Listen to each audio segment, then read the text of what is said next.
Thanks, Robin. Thanks. Very interesting. I enjoyed that. And you'll be happy to know that I live in San Diego and I love trees. Oh, well, okay, so yeah, I do love trees. I love trees and I love turf. So I've been hit pretty hard the last few years because I'm driving around, I'm seeing lots of dead lawns and trees that are starting to also kind of get to that point. Yes. Oh, the clicker. Thank you. Okay. All right. I'll get to that in a sec. All right. Thank you. But we are talking about trees, of course, and you guys all look like shrubs to me. Would you like to stand up and stretch a little bit? It's kind of chilly in here. Go ahead if you like to do that. I was kind of getting a little tight back there myself, so. I'll let you advance it to the... Thanks. But my wife and I do live on a block where there's about 20 houses, and the houses were built in 1978. Every house has a slope behind it, and we're the only ones that still have the original eucalyptus trees there. So we have a love-hate relationship with those eucalyptus trees. They provide the privacy and screening and noise abatement, and but we have to budget about $2,000 every 2 years to trim those trees. So I understand why my neighbors don't have them anymore, but still, we would not do without those.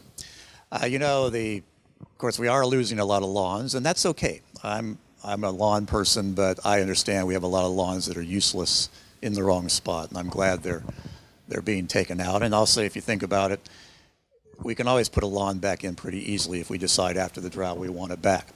Trees, on the other hand, we're kind of like, today I took a drive through older Chula Vista, downtown Chula Vista. I went on Hilltop and F Street, and I decided to do a very scientific survey as I was driving along, cruising along about 20 miles an hour, trying to keep people from honking at me as I'm trying to look at all these street trees and kind of assess their health.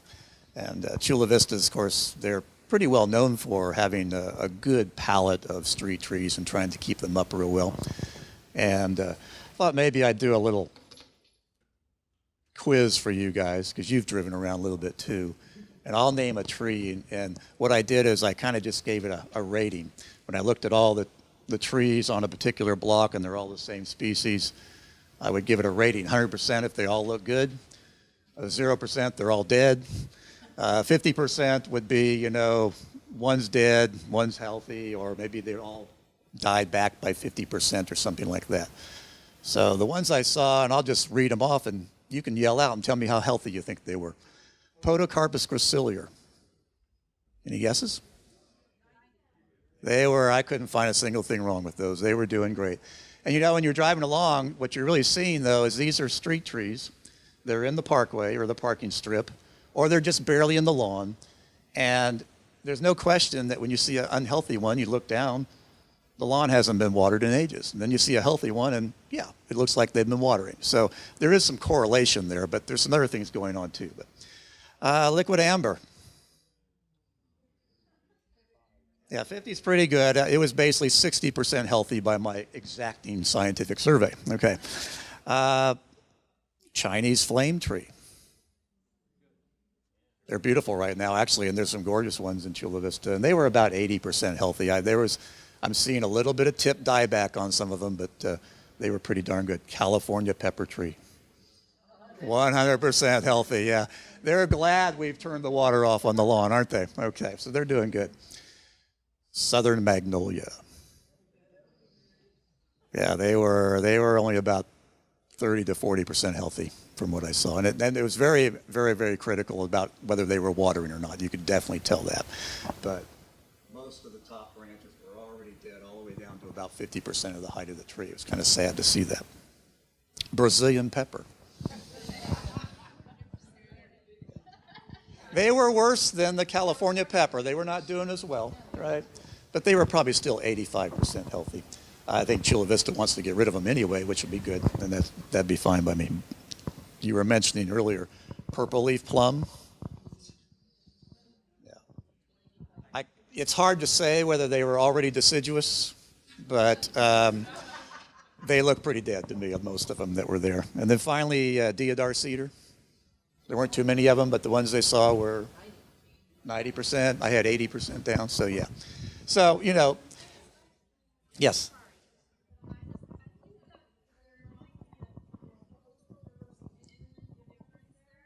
Oh, yeah. Uh-huh. Right.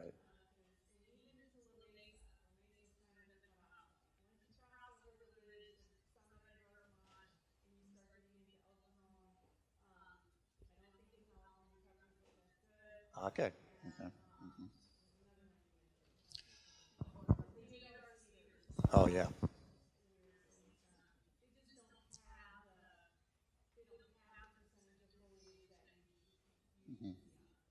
Right. So, when I get into the talk here, I'll just talk a little bit about, you can see a tree that looks like it's 80, 90% healthy, but is it now to the point that if we don't get the El Nino this next year, that next year it'll be this 50, 60, 40% healthy? And I think that's what's happening with a lot of our trees right now, which is kind of sad. So, all right, so I got to figure this out now, right? Okay. There we go. I'm a teacher. I should be able to do this. Okay. So, and we've had some great speakers today, and so I'll try to go over some of this a little quicker that's already been talked about. But we all know that drought is, putting a lot of stress on our trees. I really think, that our trees are kind of hit with, I was going to say a triple whammy, but now I'm almost up to the quadruple whammy right now. The drought, with no question. The continual year after year of not getting the cleansing rains, the deep rains that really invigorate the tree to grow the next year, to wash out the salts. That's the first big whammy that's happening, the year after year. We've had a little bit of a reprieve with some of these storms that have come in that have kind of maybe helped a little bit of flush of growth, but overall, they're still way behind. What would be the second whammy? Well, the fact that we have water restrictions. So now we have trees that not only didn't get the winter rains, but now the homeowner has to decide, oh, I can only water on this day and this day for 5 minutes. And they don't even know the rules yet because they're kind of weird. And maybe the rules apply to the lawns and not to their trees. They don't realize they can go out and actually soak that tree once in a while. So that's a big impact on our trees. Next impact, of course, would be you can take your lawn out and we'll pay you money for that. Okay, that's good. Nothing wrong with that. But now in the process of taking out the lawn, are we rototilling? Are we sod cutting? And all these surface roots getting damaged at the same time. Tree's going, whoa, wait a minute. And then, of course, after that lawn has been taken out, the new landscape we're putting in is with drought-tolerant plants, native plants with drippers, emitters. And the tree's going, where are my emitters? Okay. Oh, okay, here's 2 for you. That's all you need, right? So that's kind of my quadruple whammy, I guess. And we'll see that, obviously, in the slides here. But so, yeah, a lot of stress on our trees. Year after year, we do know that some trees are going to be more susceptible to borers and beetles and those sort of things that can now bore in. There's no sap pressure, and they can lay those eggs in there, and the larvae can basically girdle that tree or eat the cambium. So certain trees will have beetle damage. Other trees will just, of course, die from the fact that they just aren't getting enough care. All right, so a lot of you are professionals, so you're pretty good at this anyway, but you can drive around and you can start to pick up those symptoms that you see on trees when they haven't had enough water. Leaf symptoms, trunk symptoms, general health symptoms. So we'll look at these kind of individually here. So when a tree or any plant is running out of water, they've really come up with lots of different levels that they can say that particular plant is at when it's running out of moisture. We know that we like to water our soils to what they call the field capacity. So we're watering it to a point that the soil can hold the maximum amount of water against the force of gravity. And that still leaves aeration in there for the tree, so that's good. And as the tree sucks the water out, soil starts to run out of water. We may not see what they often call the incipient wilting, and that's really where the tree is going, hey, I'm starting to run out of water, maybe I better shut down my stomates a little bit and not lose that much. The leaf still looks pretty good, but it's not growing anymore during that particular time of the day. It's kind of shutting down the processes. Then we, of course, a little bit further along, we see the wilting. It's temporary wilting if it wilts maybe at 4 or 5 in the afternoon. But if you went out there at 10 o'clock at night or at 2 in the morning, it was able to pick up the moisture from the soil and reinvigorate the leaves. So we have kind of a temporary wilting, kind of giving you a clue that, whoops, maybe tomorrow I better irrigate, okay? Or the next day, depending on the type of plant you have. If we get to the permanent wilting point, that's when the tree, of course, or the plant has said, hey, I can't suck the water out anymore. Even if you water it right now, the plant may not recover. That's what they typically mean about that. The plant's going to die. So that's kind of our wilting symptoms. And on different trees, they're different. Some trees, the leaves will droop. Others, the edges will curl up. Some will just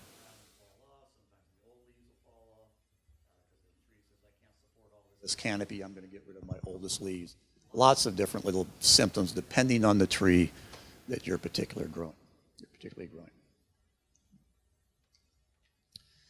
And of course, I'm sure if we were to cut down our tree and look at the rings, we could probably look at the last decade and maybe say, yeah, that's like we had drought almost every single year except that one year that we had 20 inches of rain. That was kind of a freak occurrence, but I'm sure we're going to see much closer rings on our trunks.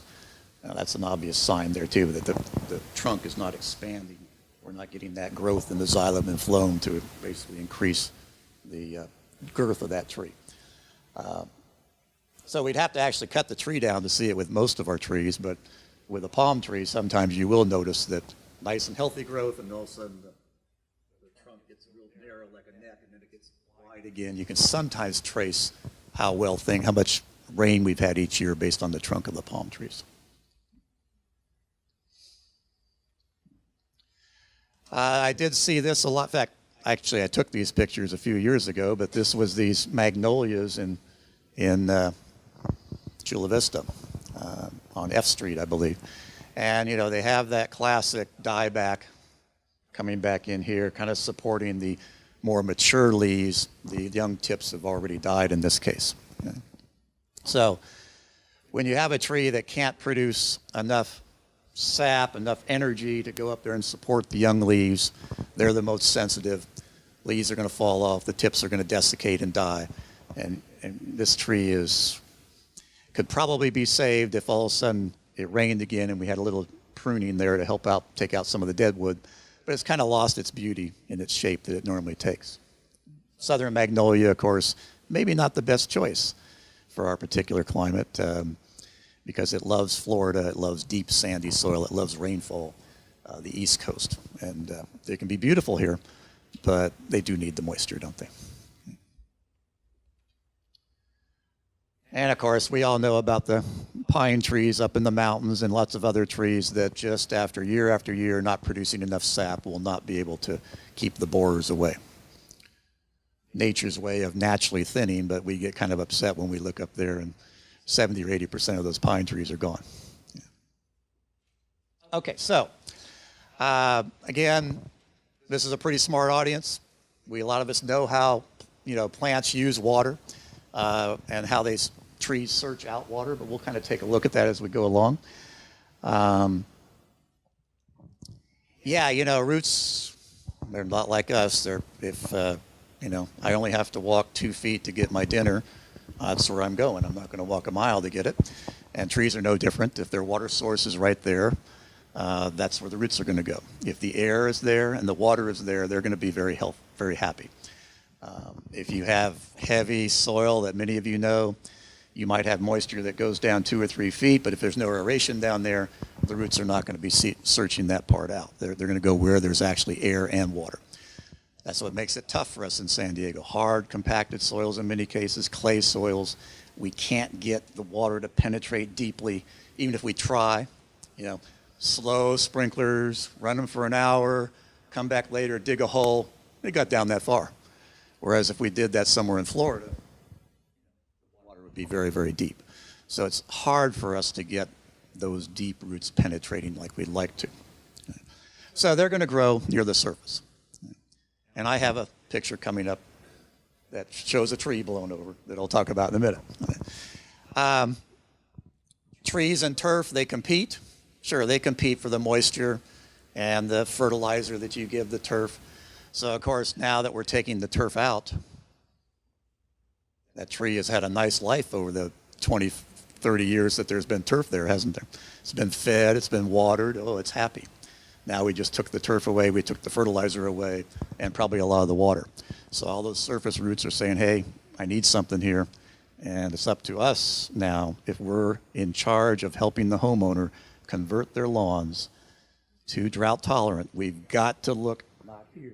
Let's look up here for a while, okay? And say, hey, you've got a beautiful tree. And that's number one right now, that we're going to make sure that when we're done with this project, that tree is going to be alive next year and the year after. I'm going to design a system that that tree will get what it needs. Okay, so let's not forget about that.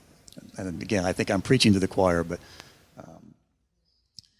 that's my only big, real reservation about this conversion to drought-tolerant landscapes, is we really have to think about our current urban forest that we have.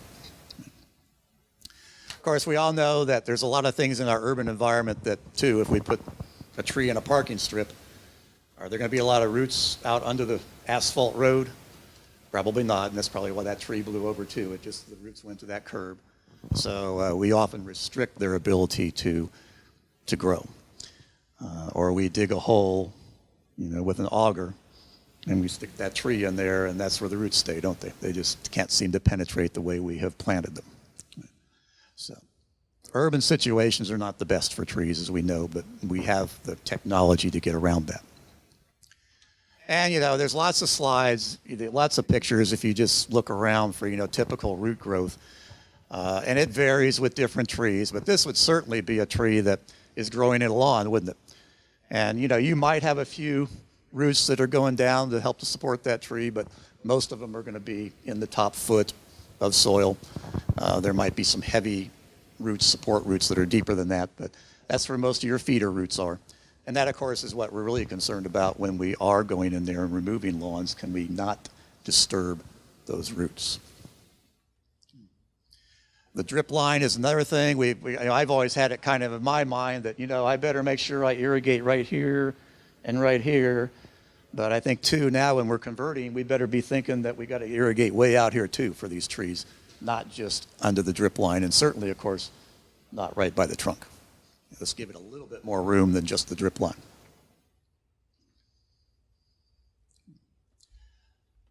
So, yeah, soil type.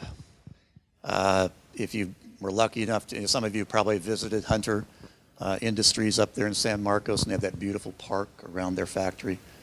And they put in a tall fescue lawn for their employees. It's a beautiful setting with sycamores. And they put on these very slow rotating rotors that they could run for 2 or 3 hours. Okay? And beautiful sandy soil because they're in a creek bed.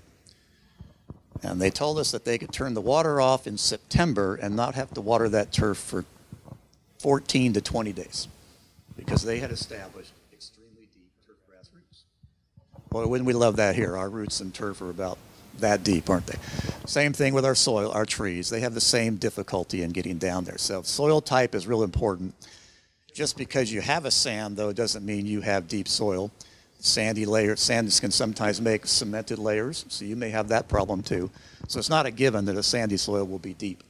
And it's also not a given that a clay soil will not drain deeply. Some clays are well aggregated, and you can get decent penetration of water. So you do need to do an analysis of your soil. And certainly in a conversion, that would be very important too. Find out what kind of soil you have so you're picking the right plants for that conversion.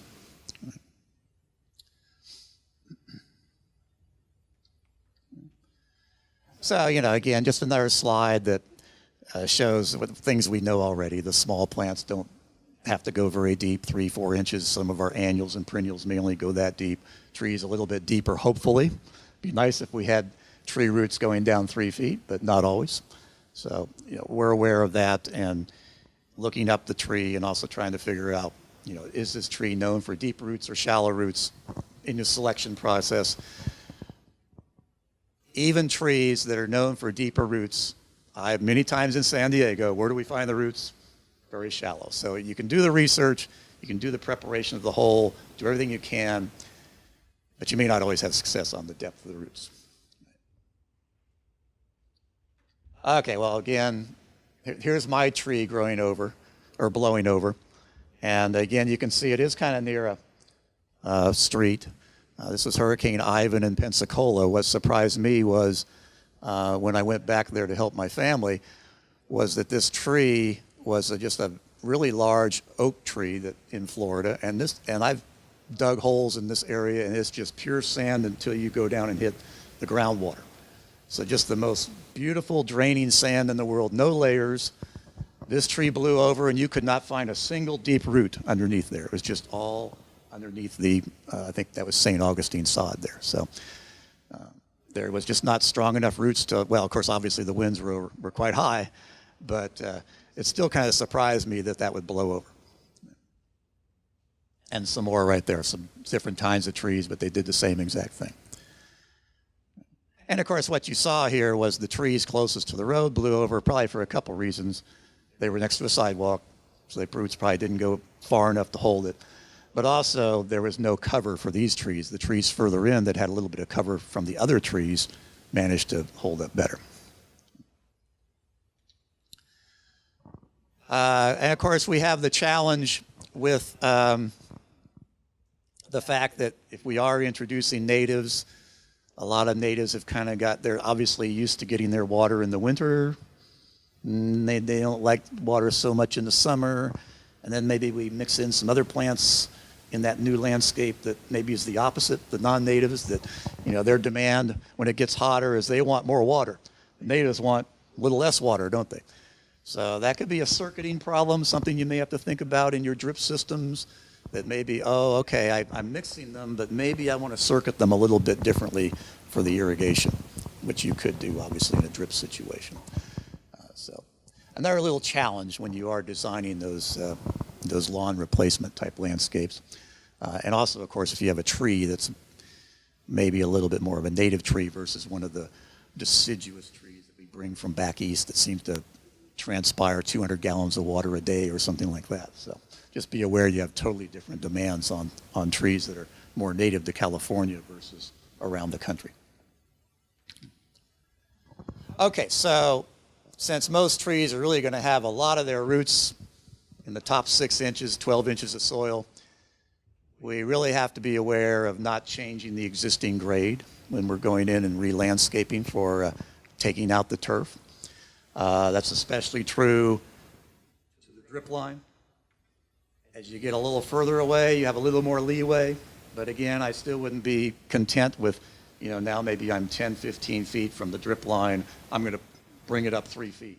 That's not something I'd want to do. I think you have some leeway adding some soil. But as you get in the drip line and closer, try to keep that same existing grade. Don't make drastic changes if you can. None of us are going to put soil around the trunk, I hope, right? We wouldn't do that. Minimize adding new plants, irrigation and lighting right around the tree, because that's going to involve digging holes or trenching and cutting into the roots of that particular tree. So existing tree, let's treat it with respect, and let's keep away from it as much as we can. Try to avoid too much planting under the drip line. Trenching, beautiful uplighting is great, but let's not trench for doing that, those kind of things. Okay, so some little lawn conversions here. So we're going to protect those existing trees when we're taking out lawns or we're taking out existing landscapes and trying to convert them to more drought-tolerant landscapes. We want to keep them for the reasons we've heard here today. A lot of great reasons for protecting our trees. We have to remove that sod, maybe. There's some different thoughts on that now. Protect the tree, and of course put in some irrigation now that's getting away from the typical lawn irrigation with the spray heads and using something a little more efficient, whether it's a drip system or it's rotating nozzle heads, something along that lines. All right, so Carmel Mountain Ranch, kudos to that golf course. They went in and took out I'm thinking it's 15 to 20% of the turf that they had on that golf course by removing areas where you don't need turf. So they took out all that turf, put in some natives, packed in some DG in some places, mulch in others, and I think they're saving a couple million gallons of water a year. I forget what it is. Okay, they're saving lots of water. And I wasn't involved in the project, so it's easy for me to go there a year later and take pictures of a few dead trees, because that's what happened. They took out, you can't see it very well, but this was all turf, and these are pine trees. And you can't tell, but all of these that are in this new DG area are now dead. So was it the tractor going in there scraping off the turf and damaging the roots? This is a year later, and those trees just recently died. So the trees actually lived through the process, and they died about a year later. So was it the fact that a year later they aren't getting the irrigation from the lawn that they used to get? You know, because of course golf courses are watering quite a bit, aren't they? So it could be either one of those. I don't think they did a lot of grade changes, because I play there enough to know it's not like they went in there and cut big trenches. But that's the kind of thing that will happen. Same thing down here. You can't really tell, but dead pine trees along in here too, where they'd come in and remove the turf. So that was a couple $1 million project to do that, and it was, you know, again, a good idea because of the savings of water. But they did lose some trees in the process. So. You have any comments on that, or experiences, or thought process? Okay, all righty. So good, all right. So if you are going to be removing turf, if you want to get the turf that's right around the tree roots that are already showing up in your lawn anyway, don't bring a sod cutter in there. You may have to get out the old mattocks and just lightly scrape it out. Okay, let's not go crazy with it, but that's what you're going to have to do sometimes. I've actually seen quite a few crews in the East Lake Otay Ranch area going to those classic little lawns that are in front of the sign announcing a neighborhood, and they're taking those lawns out. And how are they doing it? They spray it with Roundup, and then they're just kind of scraping it off, which I kind of like that. I mean, at least they're not coming in with a heavy sod cutter and possibly damage some roots that way. Yes? This renovation? Or, yeah, I can't tell you that. You have a little experience with that course, but. Okay.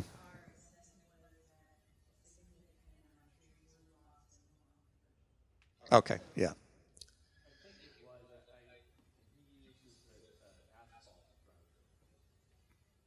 For, oh, interesting.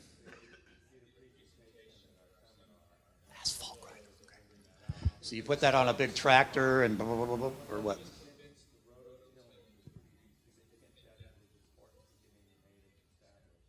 Oh, okay. Well, yeah.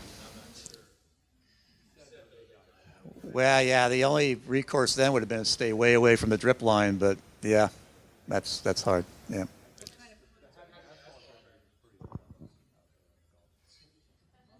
Pines, oh, let me think. They weren't. I can't tell you right now. I'd go back and look closer. Yeah, exactly. Yeah. Some were Aleppos, but there were some other types too. Yes, go ahead.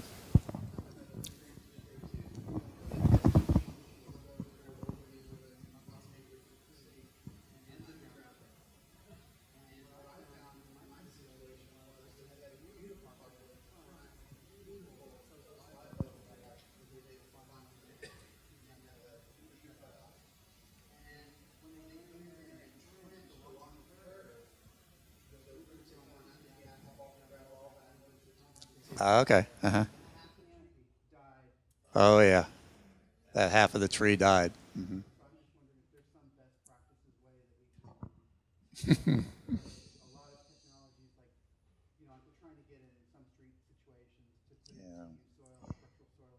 I almost think it's a mindset. You know, you go to Pasadena, the most gorgeous large trees in little teeny strips.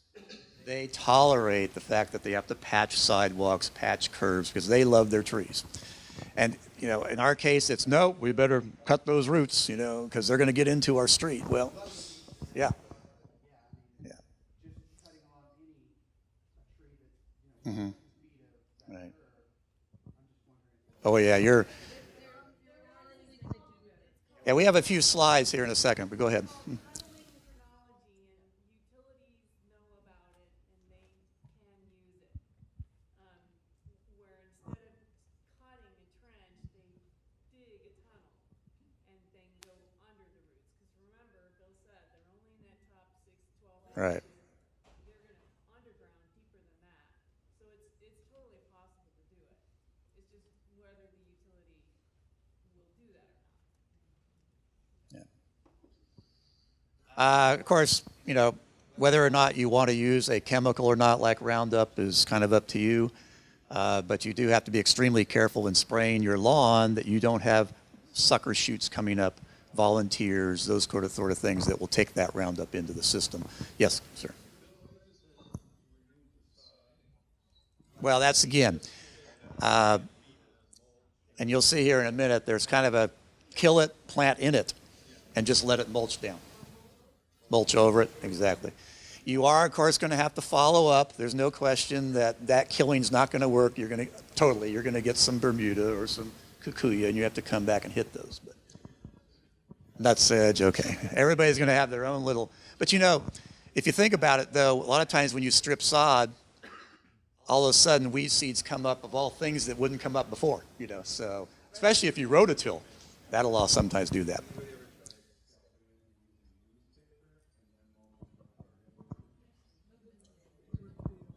Newspaper. Uh-huh. Right. That's fine. Okay. Oh, okay, good. All right. But some great input there. Okay. So here we are. One option is to keep the sod and place mulch over it. Okay. I noticed on East 8th Street in Chula Vista that the sod there had been sprayed to be killed. Then I think they even tried to go in and spray it green. I'm not quite sure about that. But, all on the right track. But so anyway, there you go. And so take out the sod or just kill it and let it kind of rot right there. Add irrigation that does not interfere with established tree roots or hand trench around the existing roots. So, yeah, we don't want to say, okay, let's just bring that trencher in and just run it all the way down there, because that, of course, is going to cause the exact thing that you talked about. Mm-hmm.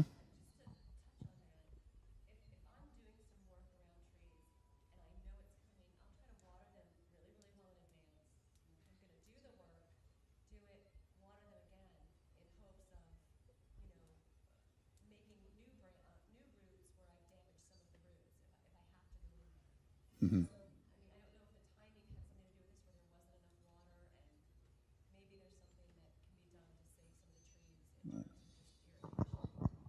And you have a good point, although if they are cutting through big woody roots, you're not going to get new roots pushing from those. You're only going to get new ones from the little small roots that you damaged, but that's still a good. You prep the tree, and then you also didn't ignore it afterwards, so that's very good. Yeah.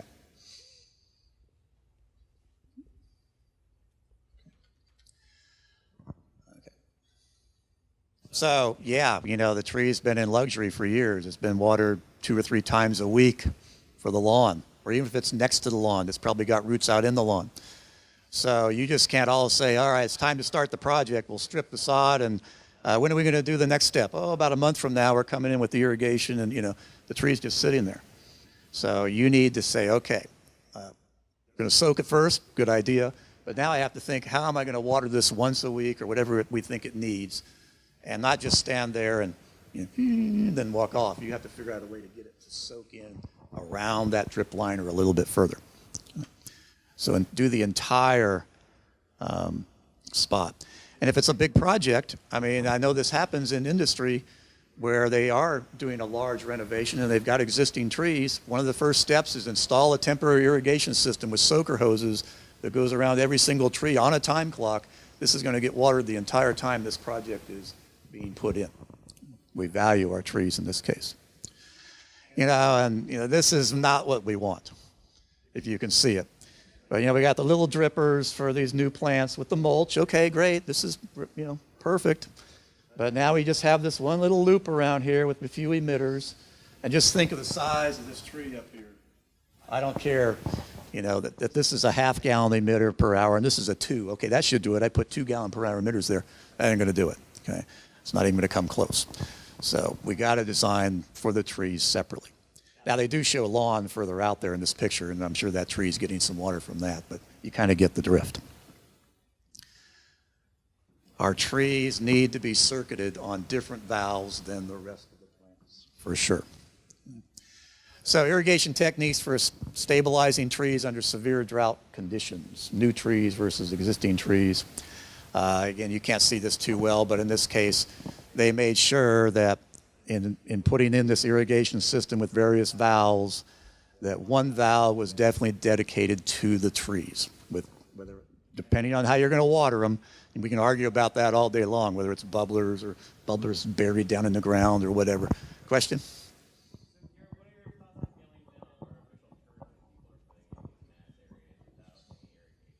That's a different topic. No.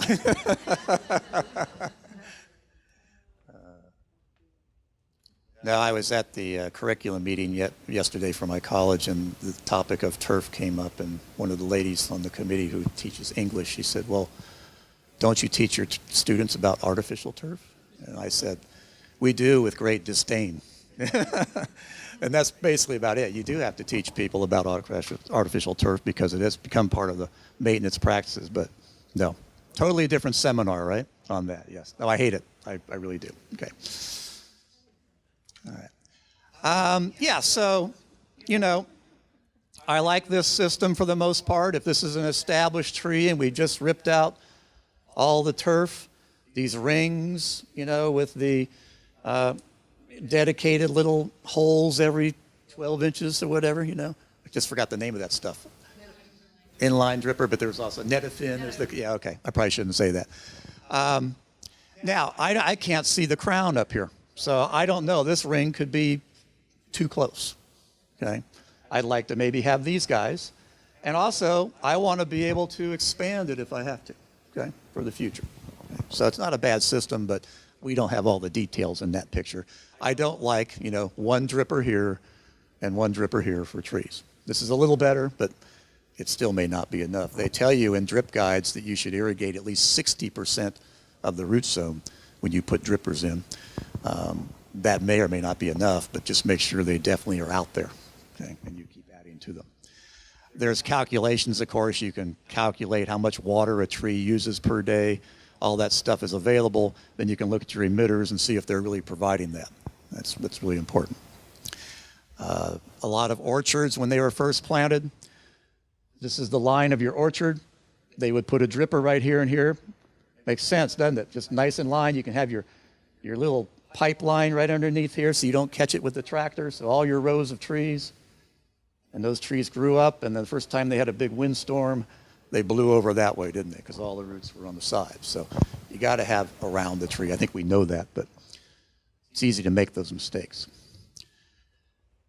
Yeah, we definitely want to have, if we're putting in bubblers or we're putting in whatever kind of irrigation system to irrigate that tree, got to be a separate zone.